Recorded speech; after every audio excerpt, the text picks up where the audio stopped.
The lockdown phase is often thought of as the point in time when it may prove worthwhile to catch up on much-needed rest or daily life responsibilities. Bucks often spend 1 to 2 days with a receptive doe before their search resumes for an easy-to-find replacement. This takes them off the market, nearly invisible for days on end. There is hope, however, as this stretch of the rut has historically produced some of the biggest bucks. On the morning of November 17th, Mike Reed is on the river farm hoping for exactly that. What is Wednesday, November 17th? And Ryan and I are set up down at the River Bottom Farm. We're back in the pinch. We've got a west-northwest wind. It's about 14 miles per hour. It's supposed to get a little more gusty midday today. In or after Dak or Marino, neither one of them have been very active on the farm, but I figured if they're still alive, this is a good spot to catch up with them. And history made me want to come back to this spot because in first year we owned this farm in 2017, had Marino walk under the stand on November 17th. And so I was contemplating all the different options with this wind. It's like, we gotta go back and sit right there, just in case. He doesn't come through the pinch much anymore these days. He seems to stay off the farm primarily, but you never know. We've had 2 bucks walk by, a young 10 and then that broken G2 buck that we filmed a few times. They just came through about 15 minutes ago. We'll sit here for a few hours and hopefully have a good hunt.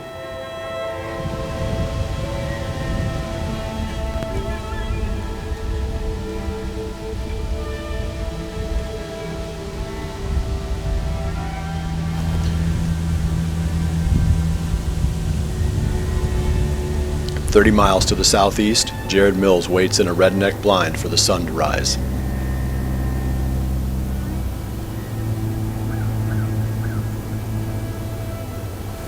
Should I throw a gun out, you think? I don't know if that's what I'm doing. And I don't have these things ready. I'm watching what they're showing.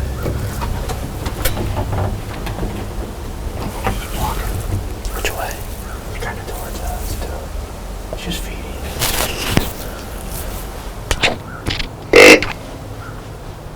Didn't hear it. Coming on down here, dude.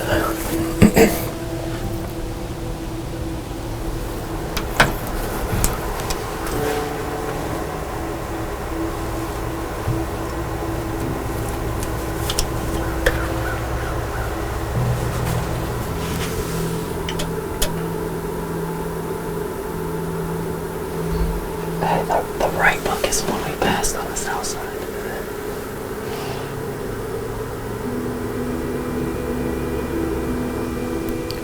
Alright, it's the morning of November 17th. It's been a crazy start to the morning already. It is 7:40. And I bet we've seen 30-35 deer already, including the buck we came in here after. Ethan and I moved this redneck into the spot a couple days ago. It's where we've been encountering this buck, and this is the spot to be, but the way this property sets up, the wind swirls so bad right here. We tried hunting from the stand, we tried hunting from the ground. Each time the wind still swirls, so now we're trying the redneck. And we've seen a ton of deer. There has been a couple deer that have picked up a little bit of our scent, I think. I don't know if it's from scent that we left walking in or if it's drifting out of this blind somewhere. For the most part, we've kept the windows shut, except for when we saw our target buck. We saw him probably like 650, and I had a good feeling that we were probably going to see him if he wasn't with a doe. And he was alone. He just didn't come down this way. He just seemed pretty carefree and walked across that gap almost like he's going back to bed or something. It definitely wasn't a cruising movement, but hard to say for sure. We came in here prepared to sit all day because obviously there's a ton of deer here. It's hard to get in in the afternoon. They pretty much hang out right in here all day. It's surrounded by bedding. So we brought Mountain House meals, more snacks than two guys could consume. We got everything, so we're gonna camp out either till it gets dark or till we kill him. It's good to know he's close, though. I would have been just fine killing him at 7 a.m. and being done for the day, but you know it never works out that easy. Hopefully the action continues all day long.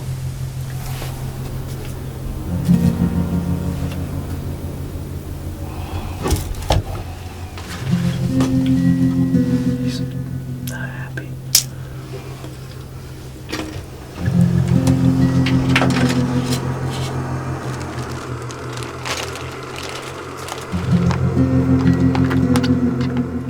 While Jared and cameraman Ethan fight the urge to consume their entire day's rations before lunchtime, back on the river farm, Mike is fighting the urge to wave the white flag while experiencing little to no deer movement.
Dude.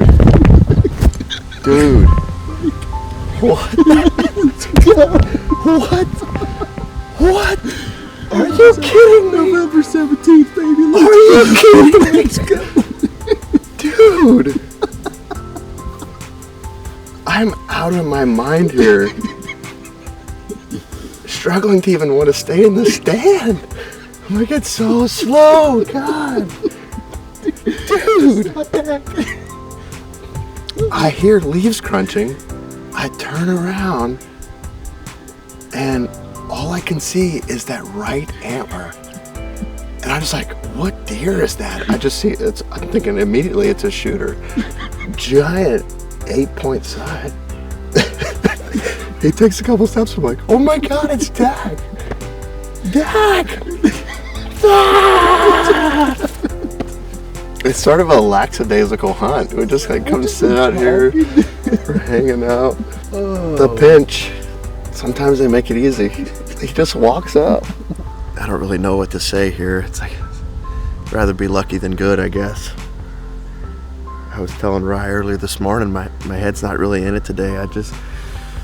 Things have been crazy at work the last couple days and at the house, got all sorts of crud going on, and I was like, ended up with the day off today and decided to come down to the river bottom farm. And we have not had Dak on camera very much. Jared transferred me the last card pull yesterday. It came through in the middle of the night, so I haven't looked at it, but Jared had said Dak was on camera a couple times in the middle of the night. I had him on my camera one night, November 8th. I mean, so he just hasn't really been in here. You know, they always end up in here. And when I thought about, I want to kill Marino or Dak, you know, where's the best spot in the morning? You know, even Marino, he's not been right here a bunch, but it's like, it's such a good spot right here on the river where they cruise through. And we're a couple days past peak breeding in the Midwest, November 15th. And so, you know, you think a lot of these bucks are still locked down and the hunts are going to be slow. And so my confidence really isn't that high this morning. We saw 2 bucks come in kind of early, and I spotted 1 buck down the slough maybe 30 minutes ago, another young one. And we're just sitting here. I'm like, I'm gonna sit at least till 10. And Ryan and I were just talking about life, and I heard crunching, and I looked back, coming back this way. That's a great deer. I didn't even realize it was Dak right away because all I could see was his right side and his head was down, and he just walks in to freaking 10 yards. He's the primary deer I wanted to hunt this year out here, you know, and I haven't spent a lot of time out here because we're hunting chubs. We have lots of history with that deer. I mean, 4.5, 5.5, now 6.5 this year, and couldn't ask for a better season getting chubs down on the home farm, and now Dak down. Very, very confident in this shot. Obviously, it looked great, and he was just spraying blood. So we're gonna call Jared and call some of the other guys and get down and go track him up. All right, girls, you guys want to follow it? Go slow. I mean, look at this stuff.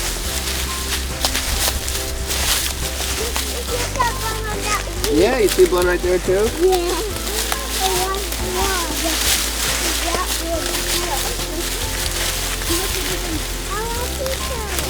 Yeah, we're still on blood right here.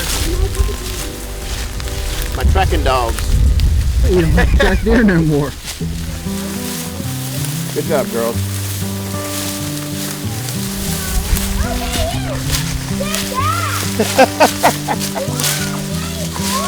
Oh man. Look at that thing. What's his name? Dak. Me, Anna, and Brandon all checked him.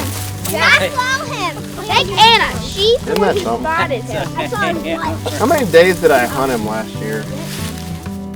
Well, it's hard to put into words how it feels to get Dak on the ground. This was my nemesis last year. You know, after shooting turkey foot early, I spent a lot of time on this farm chasing him. It felt like my hunt for chubs this year, and what a stark contrast. You know, 29 days, 14 different setups on chubs. Finally closed the deal last Wednesday on November 10th. And that really took the pressure off, and I was pretty happy with my season with having chubs on the ground. And, you know, Dak and Marino haven't been that active on this farm. If you guys remember back in the summer, this is the deer I really wanted to kill. And if chubs hung around, those would be my two primary targets. And to be successful getting both those deer on the ground is pretty awesome.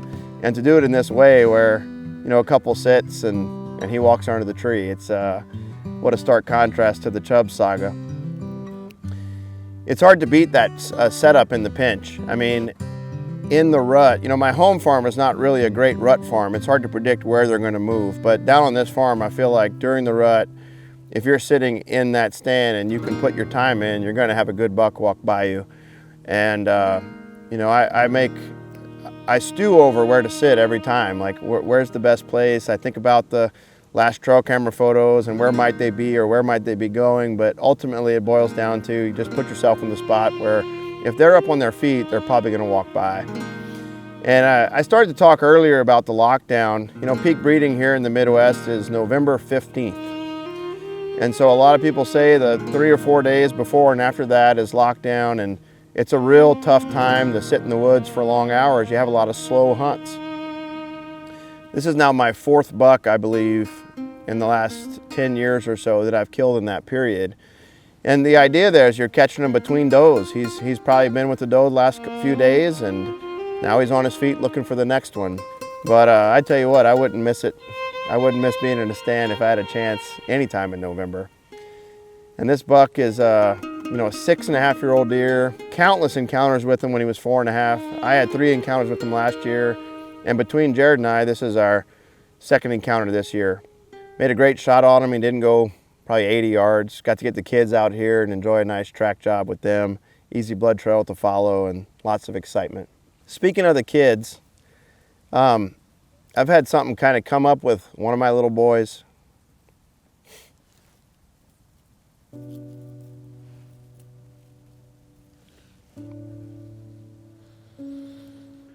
I don't know why it's so hard to get out, but he's just got a problem with the back of his skull, and it's pinching his spine, and it's a pretty bad one. You know, I'm in the medical field, so is my wife, and we kind of picked up on it over the last few months that something was not right, and we ended up getting an MRI last month, And he's got a pretty bad Chiari malformation, it's called. You know, I know everything's going to turn out fine, but I'll take all the extra happy thoughts. So moving forward, we're going to be spending a lot of time with family, just enjoying these next coming weeks and Thanksgiving, and I wish you guys the same. And as always, we appreciate you guys watching, and we hope you enjoyed the hunt.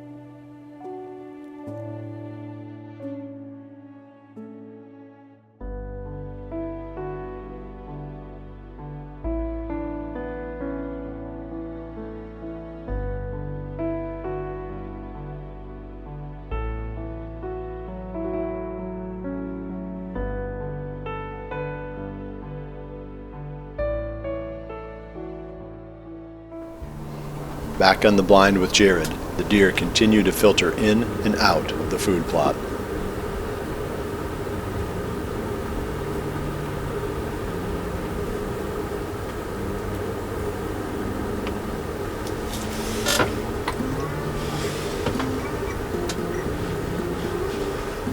It's just about noon now, and things have definitely slowed down compared to this morning, but we're still seeing deer popping in and out. A lot of fawns right now. There's 2 fawns kind of working their way down to us, but we've seen a couple cruising bucks cut across. No sign of old Diablo yet, but in theory, if he comes back this way this evening, we should at least see him. That tends to be the direction of movement.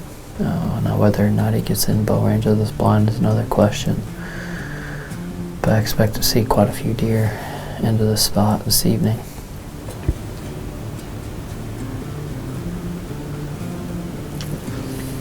Button buck chasing the doe. The fawn rut is in full swing.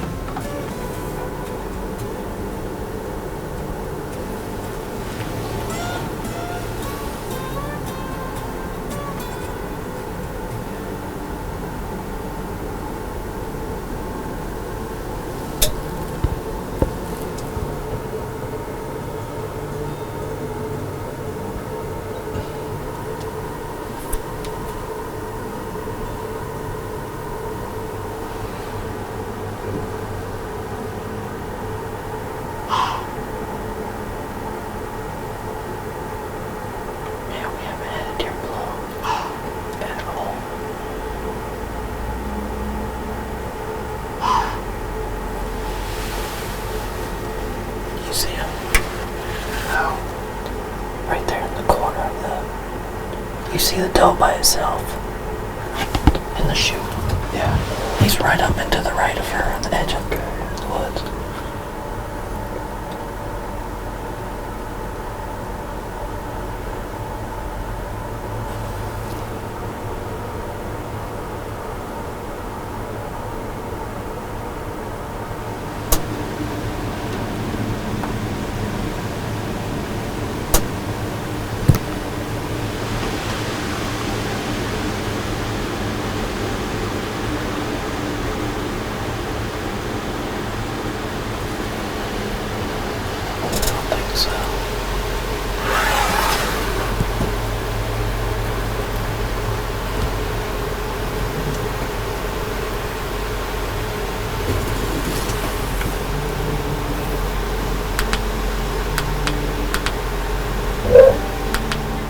We're down to our last 15-20 minutes, and the mental grind, although obviously we're comfortable in the redneck, but the mental grind of sitting all day, not moving, trying to stay focused, watching deer,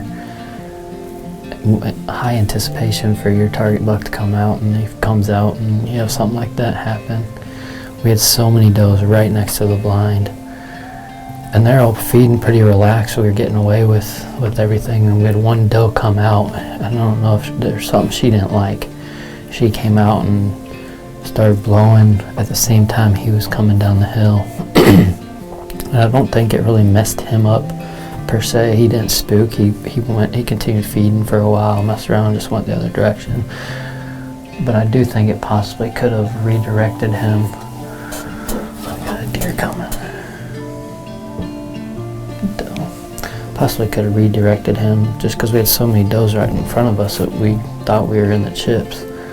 Granted, it would have been hard to get the windows open, I mean, it's deflating. It just kind of takes the wind out of your sails when something like that happens. We do have 15 minutes left, and we'll see what happens, but we might try to come right back in here. He's active in here. We just got to get him in bow range. It's a challenging spot to do that.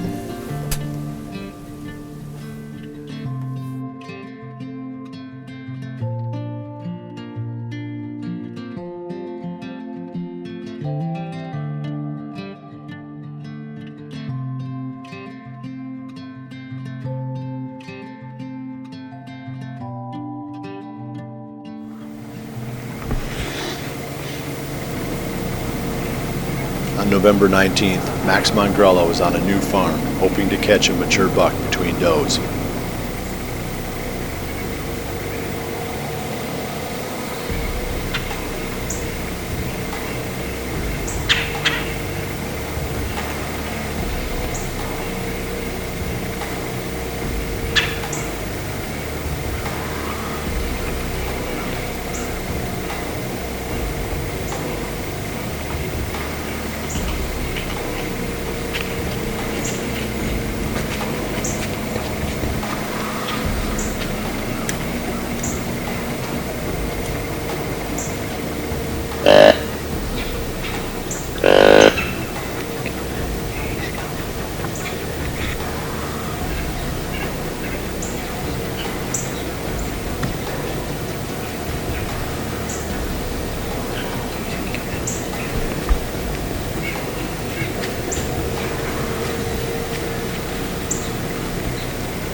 Good morning, November the 19th. Josh and I have been up in the tree now for... Hold on. Careful. That's Grandma. It's right there. Just be careful, be careful. Come on, you joker. Is he still staying there? Dude. What is he doing? Oh man, another buck, another buck. Hold on, hold on, hold on. Grandpa's down this. Oh, I see this deer. God dang, man. I don't know, but he looks like he might be coming. I can't really tell.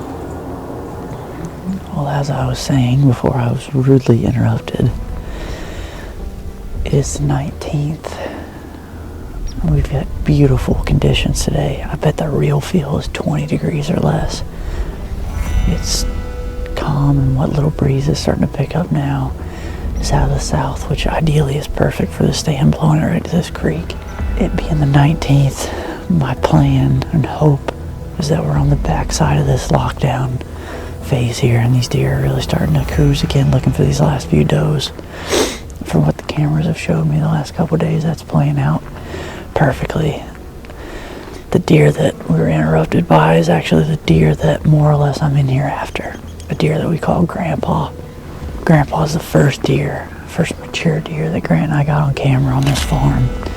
I had some deer that were higher on the hit list, and obviously it hasn't panned out since I'm still hunting here on the 19th. So Grandpa has moved into that almost primary position right now, especially for this farm. So we have now seen him twice this morning. One, I don't know where he came out of nowhere. I just happened to look and he was standing at 45 yards, kind of just standing there. So I let out a couple grunts as he started to work off and swore I had turned him, but not sure exactly what happened. He turned complete opposite direction where I thought he was going to head to one of these creek crossings, and then he started to trot.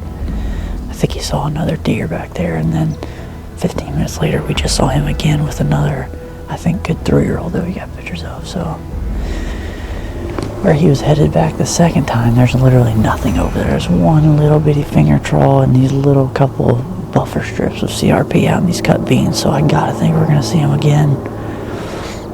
Not really sure why. If he was by himself at the moment, the call didn't fool him, but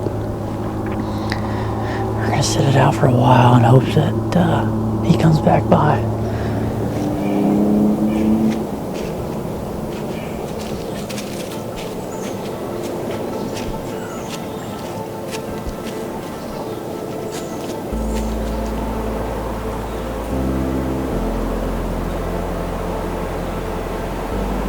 while Max waits, hopeful that Grandpa will return.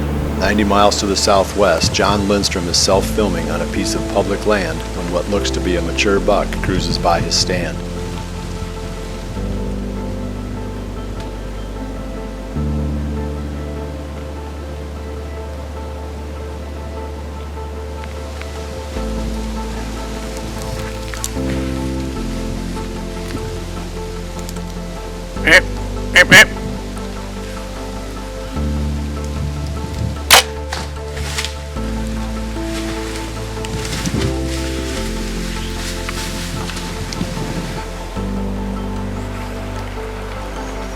John seizes the opportunity, arrowing the buck and ending his 2021 bow season in epic fashion. After a short break, Max Mongrello returns to the same stand after seeing the buck several times that morning. Alright, well, it's just before 3:30. Josh and I elected to go back to the same stand that we sat this morning. Just seeing him 3 times in and around this general area. And looking at that footage where I don't really think he saw us. I'm not really sure what happened. He may have caught a little bit of our wind before those thermals started to rise, but he sure didn't seem too spooked. So we elected to come back, and unfortunately as we were walking in, we take this little creek for access. Generally it's pretty good access, but unfortunately he was bedded with 2 does 60 yards from this tree. And the does got up first as we were walking through the creek, and I kind of stopped, and sure enough, he was right there with them. The does kind of ran, but he just kind of trotted or walked. He has no idea what happened, I don't think. So I glassed him and watched him work off into this draw. So I contemplated backing out, going maybe back around into a different stand or going to grab the hanging on stuff, but I just thought, as late as it already is, we figured just getting in nice and quiet, maybe those does will work back through. Hopefully he's still off in this draw with those does. I don't imagine they went too far, especially because they never got our wind, so we'll see what happens as the night plays out.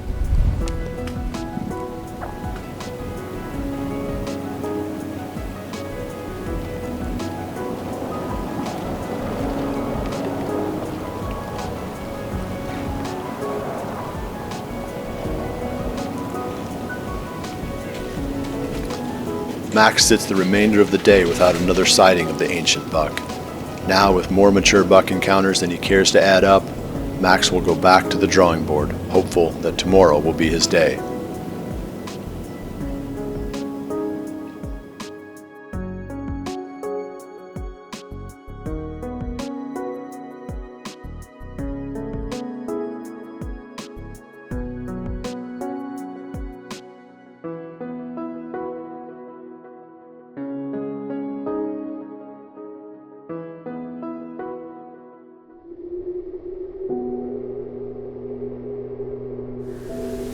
Ethan and I moved this redneck into the spot a couple days ago. It's where we've been encountering this buck. But man, it's deflating. It just kind of takes the wind out of your sails when something like that happens. We'll see what happens, but we might try to come right back in here. He's active in here. We just got to get him in bow range. It's a challenging spot to do that.